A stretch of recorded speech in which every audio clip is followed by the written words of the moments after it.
hope you feel really proud beating a bloke with one arm. Josh is a one-armed professional golfer, and we recently got to have a chat with him to learn about his story. When I was a fourth year diesel fitting apprentice in the mines, the tyres actually failed, the rims failed, it's blown up. Pretty lucky to be still alive. The equivalent of one step forward or one step to the left is the only reason that I'm still here. It's killed my mate instantly. And we went on to explore how that accident turned into a professional golfing career. Unleashing a bit of anger on a little white ball felt like pretty good rehab. Finished 2019 world number 1. As well as how he approaches the mental battles that he's been overcoming in his recovery. Life just turned into a revolving door of hospital visits. It very much is a roller coaster ride when they say you're on a mental health journey, but also mourning the loss of a friend and trying to tackle the survivor's guilt. But you just need to be able to talk and just start talking and you'll figure it out. All right, well, we are here with Josh, the one-armed bandit, and Josh, that's not a nickname that I've given you. You actually embrace that. Yep, no, I certainly do, mate. Yeah. No, I'm not joking. He's been very fucking rude. And we're at the Pacific Golf Club, who have been magnificent in hosting us today, offering to host us today, which is fantastic. I guess the reason that we're catching up with Josh is because we feel like he has a quite an encapsulating and inspiring story to tell. But this is actually, Josh, we're not just randomly forcing you to play golf. This is actually something that you do quite a bit of, isn't it? Yeah, it's one of my biggest passions. So yeah, it's perfectly timed. Excellent. And this is your home club, I believe. It is. Yeah, been lucky to be a member here for the last 3 or 4 years. Yeah, and we've finally got a nice new clubhouse you can see behind us there. So it's no better place for it. Those of us that are learning how to play golf, it is notoriously quite difficult. It is. Wonderful choice. Thanks for bringing us. Well, yeah, we wanted to really show you your true colours and your abilities. So, yeah, we're all up for a test today, even myself, being a member. And just to give the listeners a bit of a background, our paths have crossed a couple of times. You've been working with my fiancée Eloise for a while now, so I'd sort of heard a little bit about your story, and then randomly ran into you in a bottle one night, which was nice. And then again a couple of weeks later when we were looking for a studio and you showed up as the real estate agent. So yeah, I've got many hats. I changed it. So you're obviously a busy man, but no, I've sort of through Eloise I've heard about your story for a fair while now, and we've mentioned heaps of times how great it'd be to be able to share it on the podcast. So thanks very much for coming along, mate, and thanks for being here. Thank you, I'm stoked to be here. And yeah, just to give a bit of context for the listeners, your story, obviously you lost an arm. You didn't always have just the one. No, that's right, yeah, it's not a birth defect, that's just the dodgy mo and the ginger hair. That was the only birth defect. I know the feeling. But, yeah. But no, yeah, it is through a work accident. We'll get into it in a bit more detail, I think, when we actually start playing as well. But we just wanted to give, I guess, a little top line idea of why we're talking to you, which would be fantastic. But I think basically the idea today is we're going to go and play, essentially, have a chat to you along the way, rather than just sitting you down across the table from us and podcasting. We're going to podcast on the run, you might say. Yeah. Now, Josh, you've travelled around the country and around the world playing golf, but we are at your home course today. Any tips for the boys of how we tackle Pacific? Mainly my good friend to my right over here. Yeah, well, it is, as we said, it is a tough course. I struggle around here, so I don't know how much value my tips will be, but I'll do my best. Even though we might be in opposite teams. Yeah, Josh, you and I are actually playing together, so not too... Yeah, so I won't give too many. Yeah. It's all tactics, but but no, I'll do my best to help and be a good caddy. Beautiful. All right, I reckon let's head to the first, I reckon.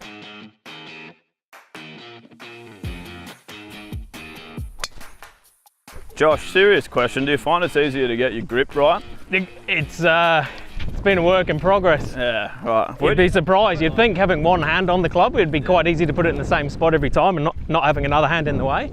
But I'm more susceptible to those smaller movements. Like if I'm such a small part off on my grip, then it's that's a crazy and frustrating thing about this game. It is literally a game of even millimetres, not even centimetres these days. And golf pre the accident, was that like a big sort of part of your life, or not? No, really? Not at all, actually.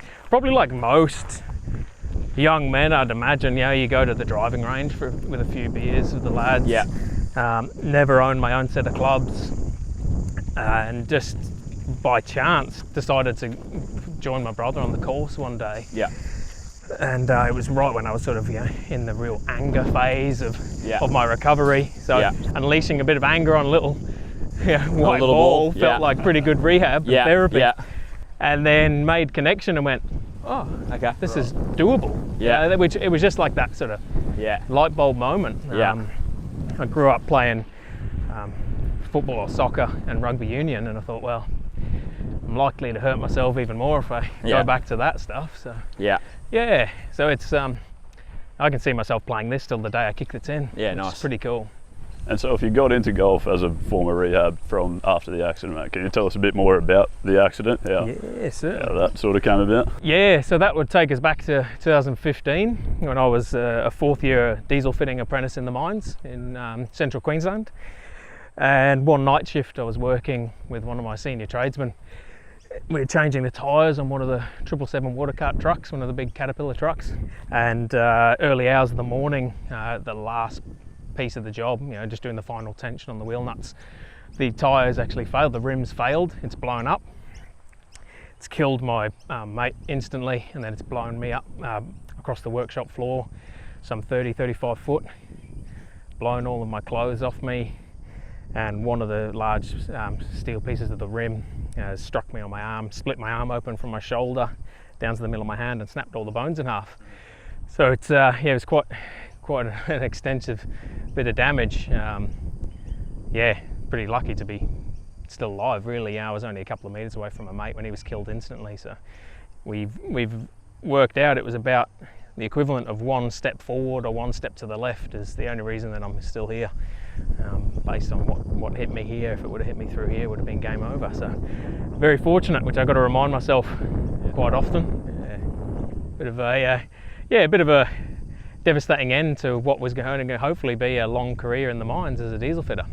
Yeah, absolutely. And is it something, Josh, that you like talk about now, like you feel okay about talking about? Like, which I assume that there were probably times instantly after it that you probably weren't so. Yeah, right I with. think to be honest, in 10 days' time, it's 9 years, and there's still times now where I kind of catch myself going, "Oh, hang on a minute."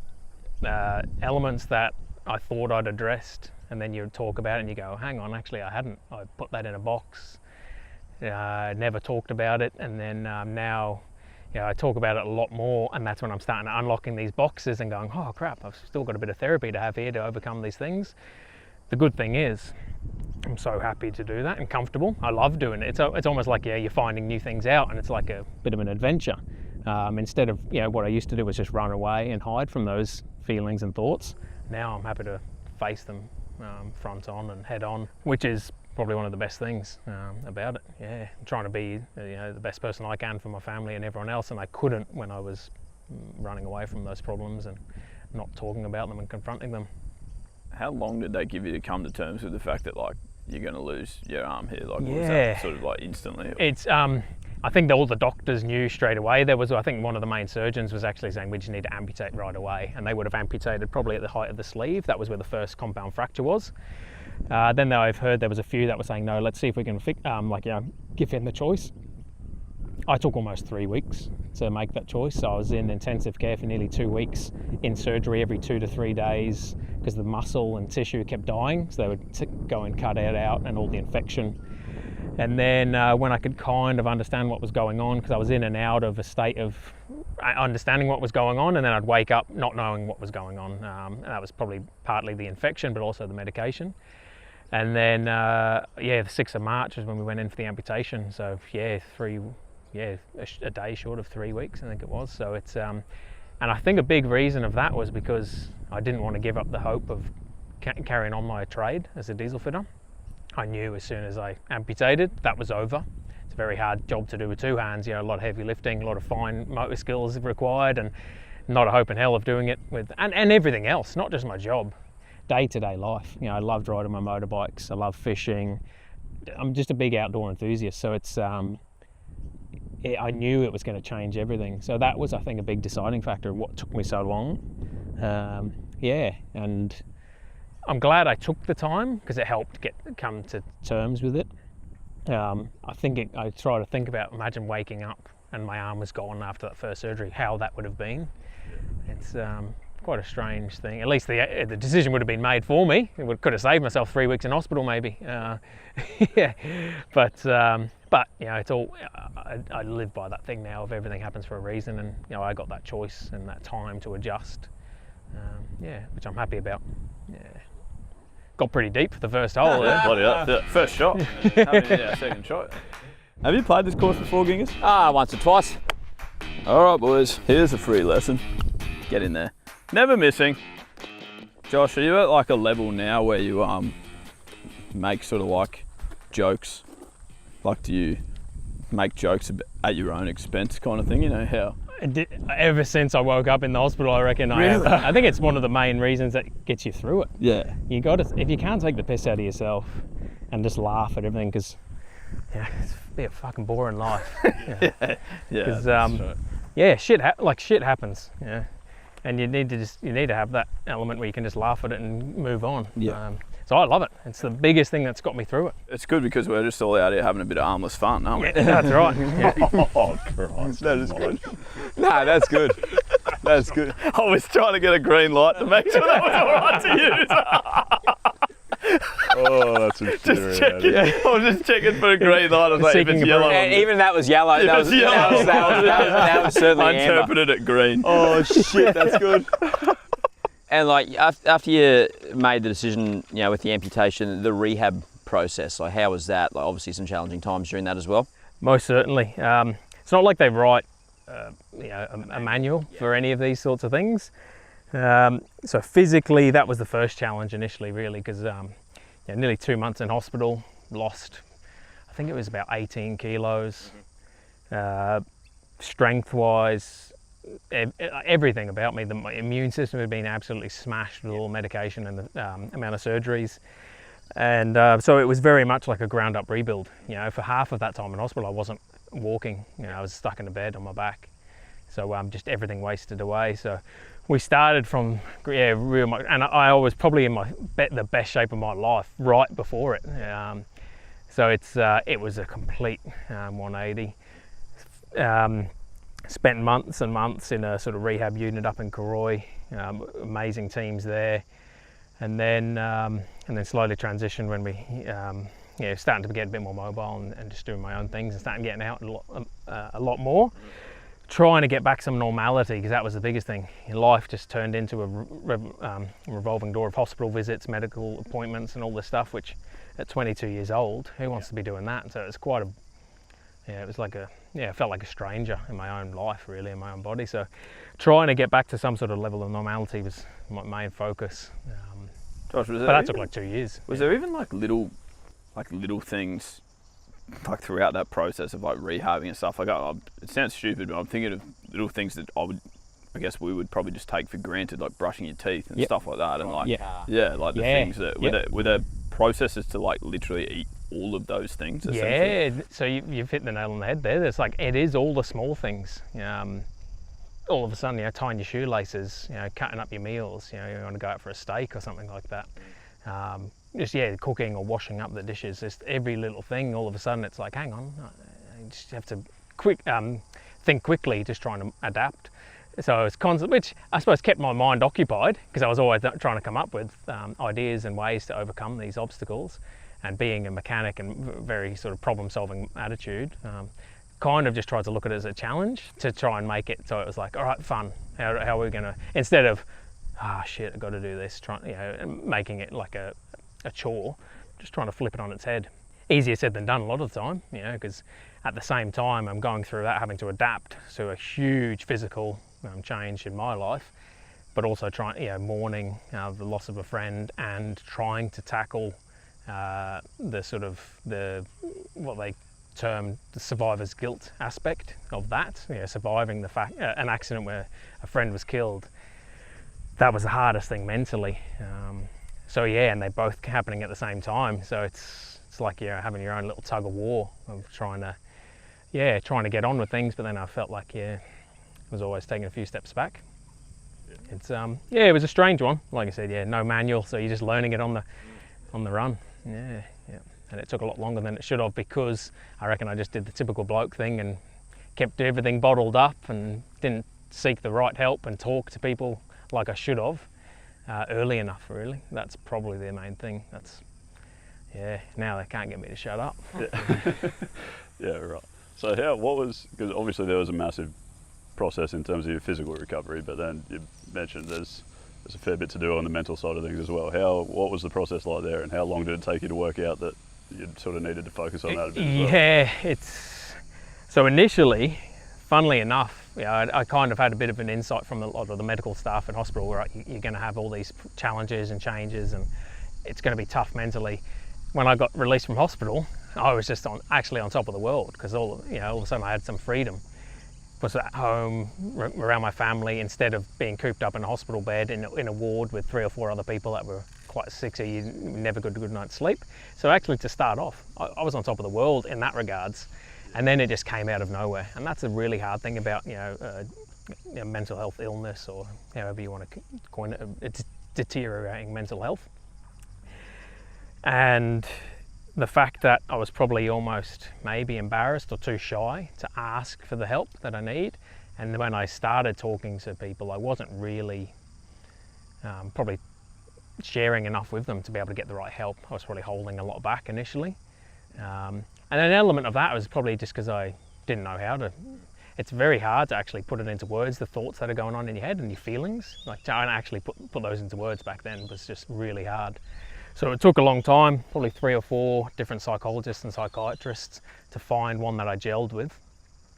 And then it was just building it up from there, really. A lot of it then revolved around a shift in perspective. Just, that's all it kind of is, just putting, viewing things from a different side. And that, it's been surprising how many things can be fixed from just taking a different perspective, and not overthinking things. Golf, this has been one of the biggest outlets. Physically, obviously, it's fantastic, but mentally, you come out here, all we're thinking about now, really, when we're taking these shots is, right, who's going to hit the best ball? I wasn't thinking about all the other stuff, the constant sort of revolving door of what if, what could we have done differently, why am I still here? Because that was a big thing as well. Why is Stephen passed and I'm still here?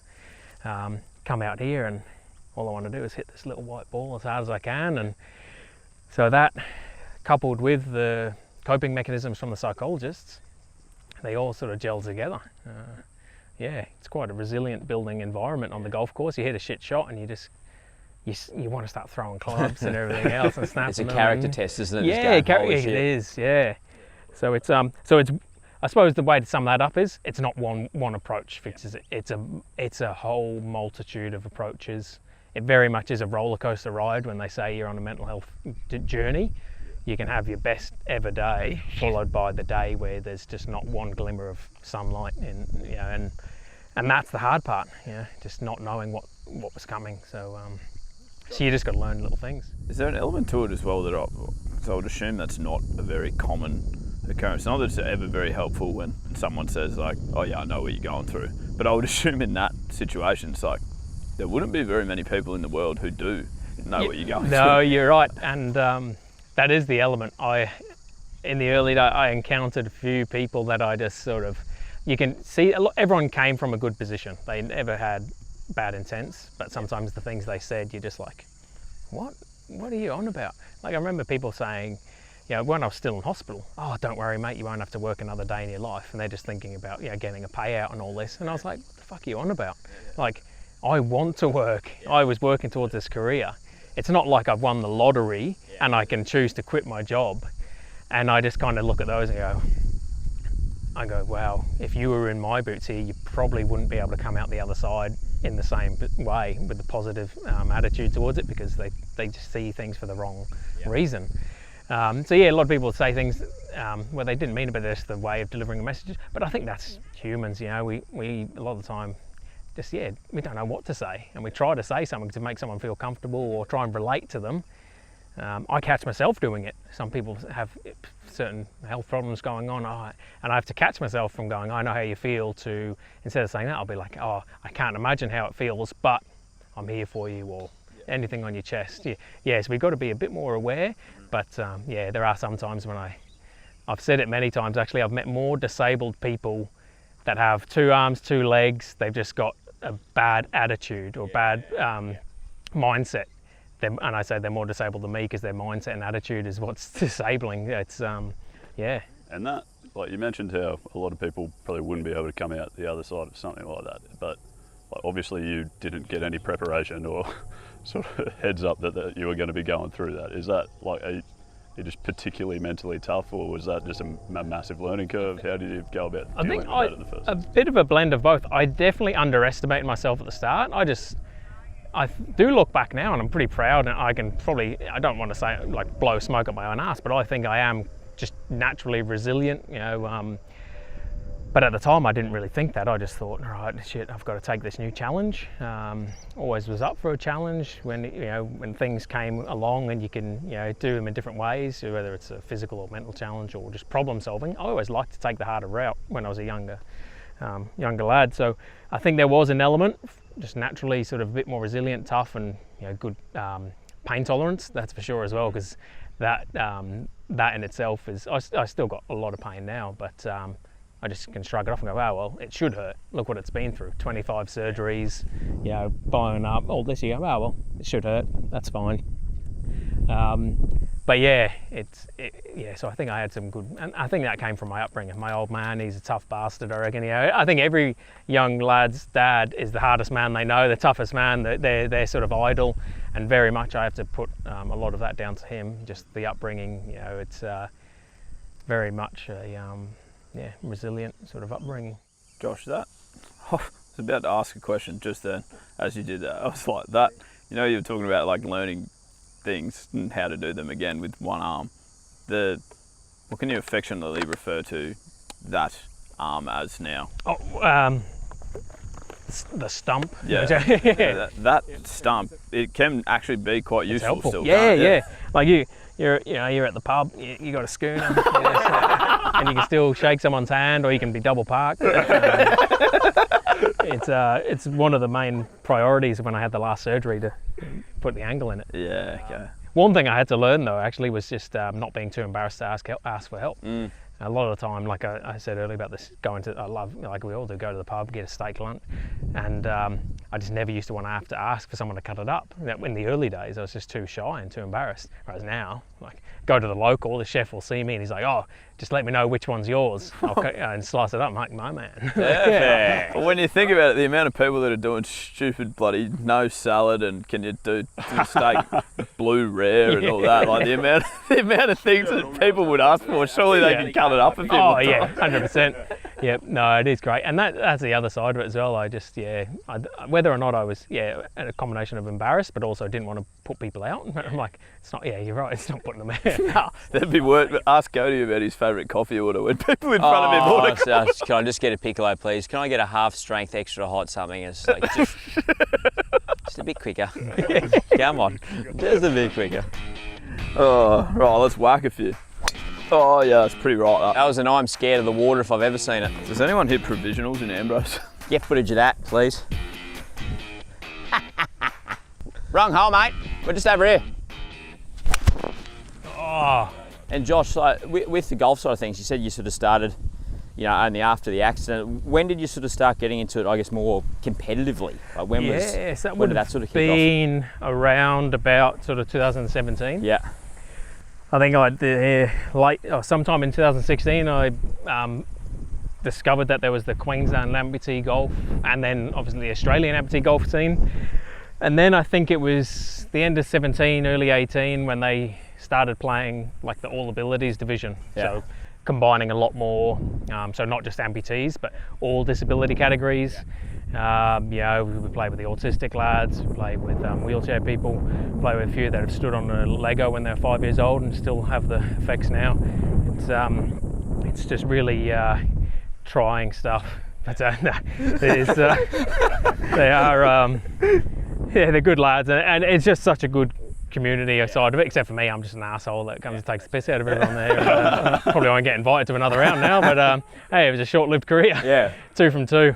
But yeah, so that really then, with this world ranking for golfers with a disability, kind of brought some excitement. Yeah. All of a sudden, instead of just playing for bragging rights amongst mates in the amputee and disability community, now we're playing on a global scale, with the opportunities to then get selected if you're in the high enough categories and high enough ranked to go and compete all over the world, which is pretty cool.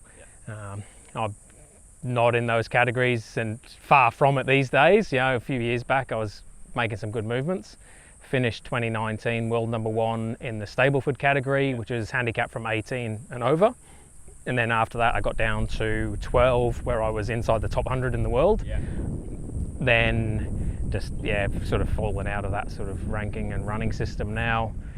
More so just trying to take it for an enjoyment now, take the pressure aspect off it and focus on playing for fun and building this new career path. So it's but no, I'll never stop playing, and I'll always be involved in those all abilities and amputee golf tournaments, but I just don't know to what level moving forward. I'd like to be part of it from a side of just helping promote it, I think, bringing more awareness, having a bit of fun with it, instead of worrying about trying to go out and compete at the highest possible level. It's fun and all that, but I'm not giving it enough time on the course these days, and I don't want to add another layer of pressure. I don't want to take the enjoyment out of it. You said it was 3 weeks after the accident you locked in that amputee or had that surgery. Yep. And then ended up having 25 surgeries over the next 2 years. So it was about, I think, 17 in that sort of initial 7 and a bit weeks, nearly 2 months in hospital. Right. So that was a lot of those was the ones where it was just cutting out all the dead shit that kept dying, and then trying to fix it, trying to find the nerves and add blood vessels and keep the blood supply going to the residual limb. And then obviously the split skin graft, which was a bloody journey. That was almost as painful as when I got blown up. The pain from the recovery of that surgery. The skin graft donor site on my leg was they took the strips from my thigh, and then because it was a 20 centimeter wide and 30 centimeter long wound, so that was the size of the area they were closing up. I couldn't move, so it was like just gain freedom again, move around, get out of the bed, go to the bathroom myself, take a shower and go for a walk. Then it was a week back in bed, immobile again, having to do everything. So it was kind of like back then I was just over it.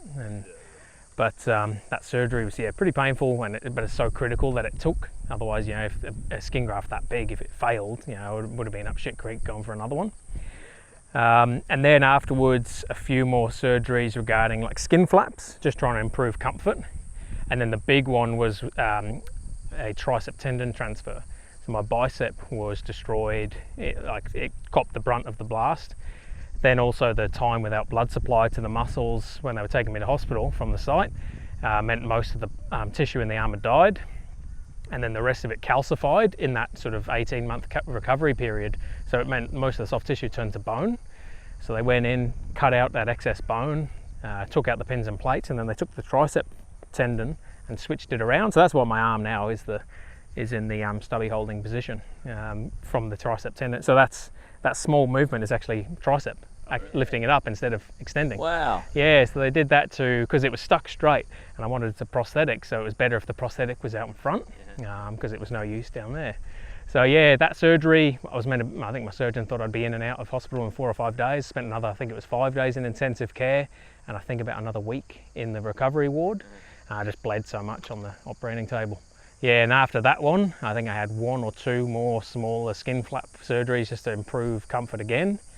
And somewhere along the lines I had to get another skin flap type thing done, because I was stupid enough to go and burn myself so badly that it killed all the muscles and nerves. It was a full thickness burn because I got no feeling from my elbow down. So I was welding up a plate I was modifying a motorbike in my garage, welding up a plate. Didn't realise my stump was resting on the back of the plate. And next thing, my shirt was smouldering and I could smell burnt chicken, and I was like, oh shit. And it was a white ring with black around the edge, white circle. And I look back and laugh. I was probably just a goose, but I thought, put it under cold water and put a bit of pawpaw cream on there. And I thought, pawpaw fixes everything. Then my missus got home, she's like, no, I think you need to go see the doctor. Went to the doctor, said, you got to go to hospital for a skin graft. I was like, what the fuck? It didn't even blister. And I said, it's because it's gone beyond blistering. Oh. You've killed everything, it's straight to the bone. You either go and get a skin graft or you just wait for it to go black and fall off. I was like, oh shit. So so that's when I started to go, okay, all right, maybe I stop trying to do everything just for the sake of doing shit and be a bit more careful and look after myself a little bit more. Yeah, might as well. Adds to the journey, adds to the story. Josh, do you experience like phantom pain? Yeah, like sometimes it just is there as like a sensation, which isn't too bad. Other times it is the real pain, and it just fucking drives you nuts. Like, I remember when it first happened, before I actually even had it amputated, I was kind of getting a level of phantom pain because the nerves were severed to my hand, so I could still see my hand, feel it, touch it in theory, but I couldn't move it and couldn't feel the sensation through the skin. So that was a very strange period. Yeah, you know, like that scene in Pulp Fiction, where she's in the back of the car, just wiggle your big toe, sort of like telling herself, just trying to, when she gets out of the coma, I think. And it was very much like that. I'm just looking at it for hours and hours on end going, just fucking move it. Come on, it's right there. Just move. And yeah, just like, yeah, I had a laugh with it, but at the same time it was so frustrating. Yeah. And then, you know, you think, oh yeah, they're going to chop it off. I'm not going to get that pain anymore. Oh boy, I was wrong. Right. Yeah, and it's there constantly to some degree. Some days not a problem at all. Other days just it's always there, and you can't shake it out of the back of your mind. Yeah, so it's and I just got sick of the medication for it. Okay, yeah, that was what I was going to ask. Like, is there anything you can do about it other than? Yeah, so I was on a lot of medication in the early days, and I needed a lot of it. But then it got to the point where you just don't have a clear day. Like, you're always foggy, yeah, right. And all the side effects just weren't worth it. So I just didn't do it the right way initially. Just sort of stopped taking them. And then consulted a pain specialist, and he said, well, okay, we're going to have to get you back on them and then wean you off properly. Okay. So yeah, a bit of a process, but yeah, all the better for it, because it was just getting too much. Bloody hell. Okay. We'll take yours. That bunker's out of play. Oh, beautiful. So we get a free drop.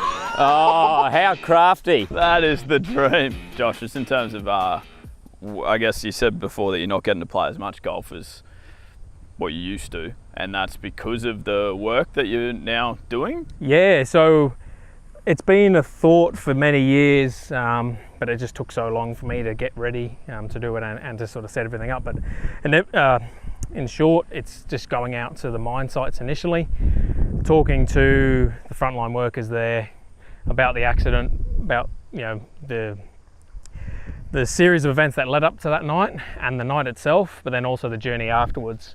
And that's to, well, a few things. Obviously, I don't want it to happen to anyone else ever again. I don't want a family to get a phone call to say their son has been seriously injured. I don't want another family to get a knock on the door by the coppers saying Dad isn't coming home. That's, in short, what I'm trying to stop. So it kind of also gives a bit of a purpose to the accident in a kind of roundabout way. You know, if I don't go out and share the story, you know, the lessons of it won't get passed on, if that makes sense, you know, because a lot of time and effort went into finding out what actually went wrong. And health and safety in the mines is huge, as Eloise would know, and the rest of the team there. It's such a important part to the job. So being able to share a real life experience is what's really needed to sort of flick that switch in the workers' minds, to get them to just switch on a little bit more, view safety in a different light, because it kind of does have a bit of a tarnished reputation. Stigma, yeah, exactly. People just think, oh geez, the health and safety people are here. Oh, these guys don't know what they're on about. Their piece of paper is going to tell me how to do my job. And I just think, I suppose I've got a bit of merit with them and a bit of clout in the sense that, well, I've been on the tools alongside many of them. I know that there is that sort of, you know, gap between sort of, you know, what the guys are doing on the ground versus the people in the office. So I'm just trying to bridge that gap and put a positive spin on the whole thing, really. So that involves a lot of travel. I'm trying to figure out a way how I can sort of take it on the road with my golf clubs as well. And it'll be perfect. Maybe I can ride off a caravan on tax. I don't know. Hopefully the ATO's not listening. I don't know. That could be where the ATO go. Yeah, it's for charity. It's a mobile office. Absolutely. It's a mobile office. Absolutely. What's the keg for? Well, it's hydration. Yeah, no, there's no beer in there, I promise. No, that's right. So yeah, but yeah, and it's awesome, and it's such a small. Mine's a huge industry and a huge economy, but it's actually such a small community of people. I've been over to the Pilbara and bumped into people that used to work with Cavey. I I went out to a site and I met the guys that were involved with cleaning up my room, and hearing the stories from them. So I'm hearing all the stories of the people that were involved in the accident from a different side, which is pretty huge for me. And it's just shown how big the ripple effect is of these accidents. It doesn't just happen to the person that gets hurt or the person that gets killed and their immediate family. The whole industry feels it. So yeah, just trying to make a little bit of a difference, really.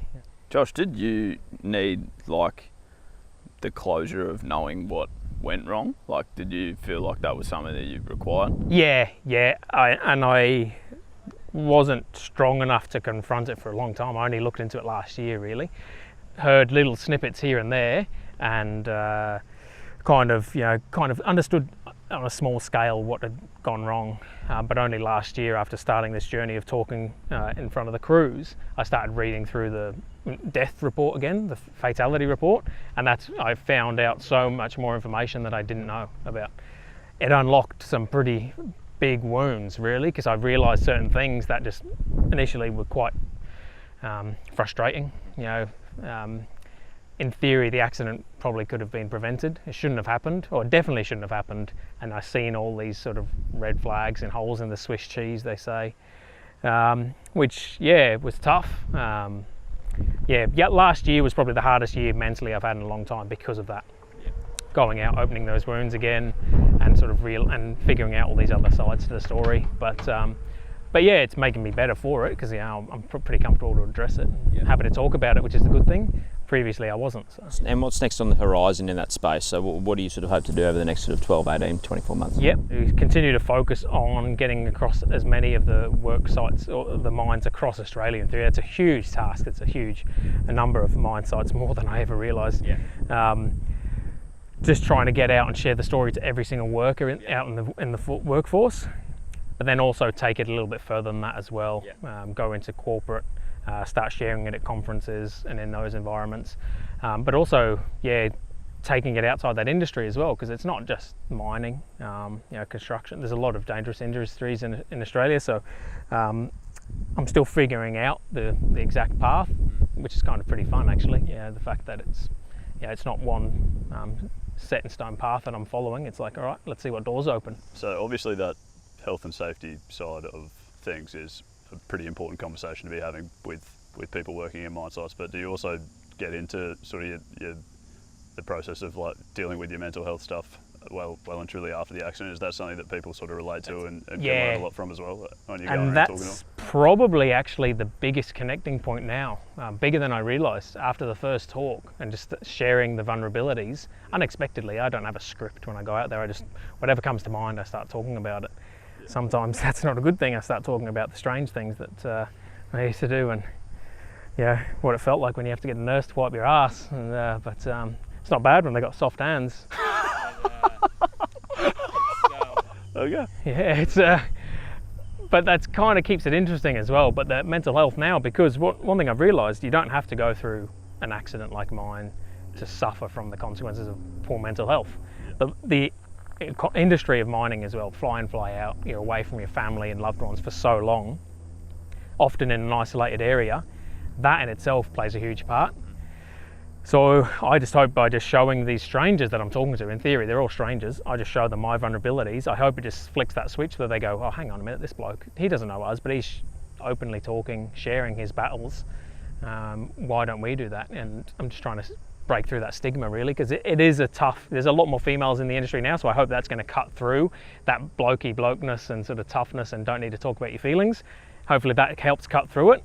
But because that's all we need to do. We just need to keep supporting each other and talking about the dramas that we're having, because I know when you don't talk about them, these small little issues just grow and grow and grow, and they're something that could have been fixed so easily, but we just let them get out of control. Yeah, well, people don't talk about it a heap, so like we've been pretty surprised at how many people have sort of reached out to us saying that they're sort of dealing with things like that and sort of struggling with that as well. And is that, like, would that be the biggest sort of actionable piece of advice you can give people, like just to talk about it more, or is that? Yep, 100%. And it just seems so simple, talk, but sometimes it is the hardest thing to do, but it's the main thing that's helped me get out of it. There's not really anything else. Like, you've got to have a good support network and the right people around you, But you just need to be able to talk and just start talking, and you'll figure it out. Yeah, and the biggest thing for me is I get out there and say I'm not healed, so to speak. I still have my issues, but I just have coping mechanisms. Yeah. Whenever I have an issue, I just talk about it. And it's as soon as you talk about it, it puts it in perspective. Someone else can give their opinion. They might be able to make you see it from a different angle. And then you go, oh yeah, I was just being an idiot. Yeah, or you were just having, foggy judgment. So it's, talking is, the biggest part. Yeah. Whether it's at the golf course, at the pub. We like to do both. Yeah. It should be at the golf course with Both beers. great locations. And just one more on the golf. You've travelled around the world playing golf. As a bit of a golf nuffy myself, do you have 3 courses that you would just play again no matter what, your top 3 courses? Yep. Entree, main, dessert. Oh yeah. Oh yes, definitely. Yes. So one would be, it'd be hard to choose between the 2, but Barnbougle. Yeah. We did a trip down there early last year. All 3 of the courses there, the Lost Farm, the Dunes, and the short course, could be those 3. I'd be happily play only All those day. 3 courses for the rest of my life. Yeah. Funnily enough, Mullaney. Oh, what a beautiful golf course Malane is. It's just like catches me by surprise, and for me it sums up golf very similarly like Barnbougle. You're just out in an environment that's just like so natural. Yeah. Carved a golf course into the side of a mountain. Yeah. It's like being on a farm, out in nature, and it's just perfect. And it's basic. They don't have a flash clubhouse or anything. So that surprisingly is up there as well. Third would be tough. I've been fortunate enough to play some pretty good courses, but one that was quite unique again, Stone Eagles in Palm Springs or Palm Desert, on the side of a mountain in the desert. Lush green grass. The only bit of grass in the town pretty much is all the golf courses. Everything else is just cactuses, dirt, dust, rocks, and then they're pumping fresh water all around the mountain to make their streams and everything else, and it's crisp. And it's just a very different place. And my wife's uncle was a member there for many years, and I was fortunate enough to travel out there a fair few times to visit them.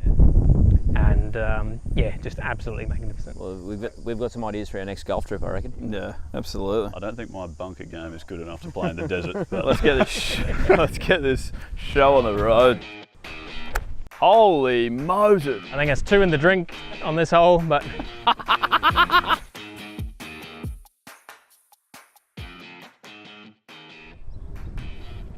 hope you feel really proud beating a bloke with one arm. Well, unfortunately, Josh and I have gone down in the golfing, which does mean that we will be shouting the first carbohydrate-loaded beverage. But, mate, there's been no losers in terms of getting to catch up with you and hear about your story and get to see what you do around the golf course, which was pretty impressive, I thought. So thank you so much for making yourself available, mate, for showing us around your home course, and just for all the best with what you're doing this year, I guess, as well. It's been magnificent to speak to you. Thank you very much, lads. It's been great fun. It's thoroughly enjoyed it, and it's always good to be able to show people around and just trying to bring a bit more awareness to the disability golf space and the other side of the story as well. So no, thank you very much for giving me your time as well. So and the laughs has been well worth it. It's good fun. Oh, that's awesome. And just if anyone obviously runs into you, then make sure they come up and have a chat, because you're definitely welcome them with open arm. Well, yes, definitely. Yeah. Are you serious? Right. Okay.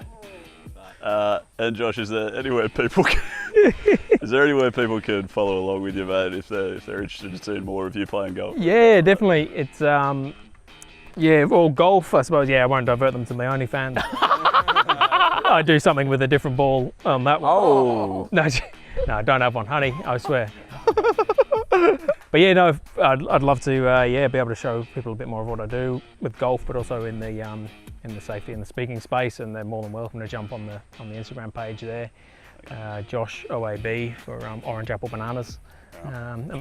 One Arm Bandit. One Arm Bandit. Thank you. Thank you Looking so forward much, to the mate. beers, because it's bloody hot out here. It is, can't wait. Thank you. Cheers, mate. Thanks so much.